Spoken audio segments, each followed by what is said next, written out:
Good morning and thank you for coming. How can we integrate more core support with our chest pressing? Chest pressing is basically using a weight and pushing the weight away from you.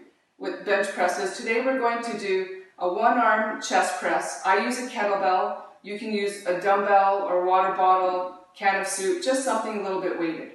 Before we begin, I'd like to go over a few important factors.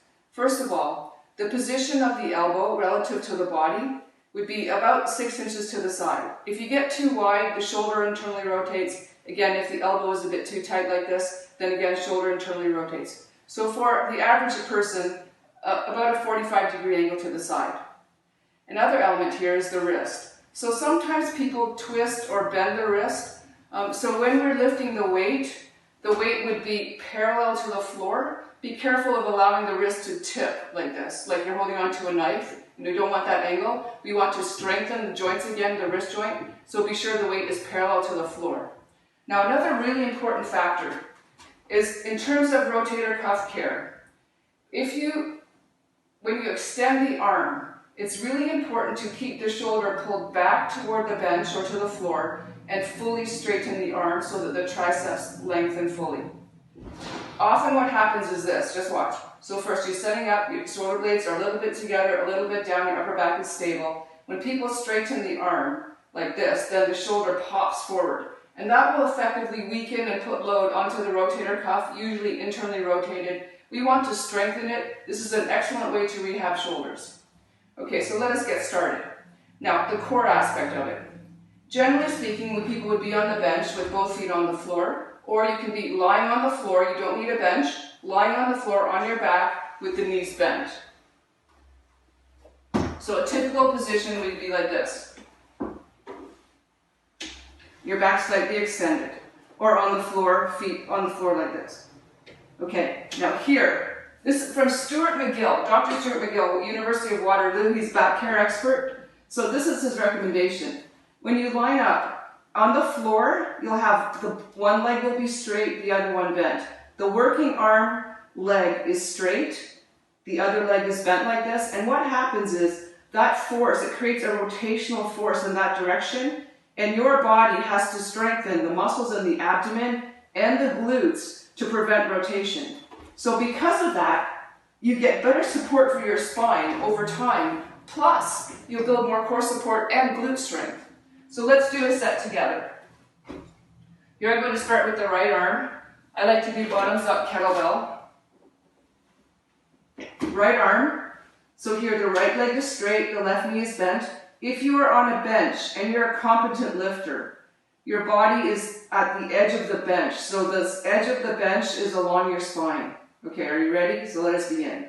Elbow comes right to the floor on the floor, and then extend the arm, keeping the shoulder back. We're doing a set of 20.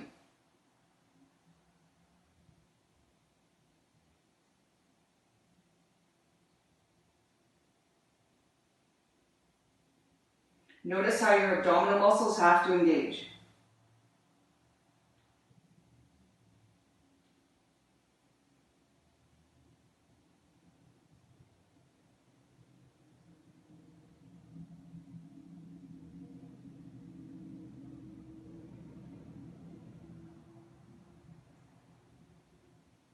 And recover. Good. Now left side. Generally I would do 3 sets of 20. That's what my preference, to build up the muscular endurance, muscular strength, alignment, building up your basic strength. Now left arm. Okay, so left arm, set up toward the sky. Make sure your back is set, upper back, shoulder blades slightly together, slightly down. Make that stable and firm. The left leg is straight, the right knee is bent. Tuck the chin slightly. Notice immediately the glutes will engage somewhat. Think left side, engage the glutes. Ready? Elbow to the floor and press.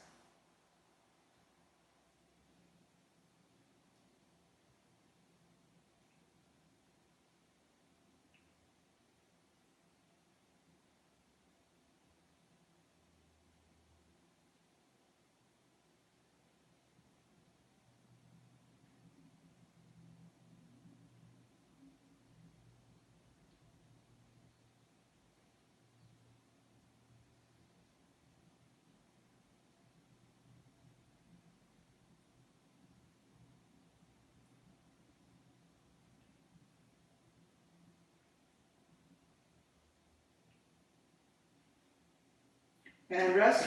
So here I'm using a 15-pound kettlebell. You might, whatever weight works for you, obviously. Another element where people tend to break down in their form. If you could kindly watch this one. So when the arm is traveling, that it's imperative that the wrist always stays directly over the elbow joint.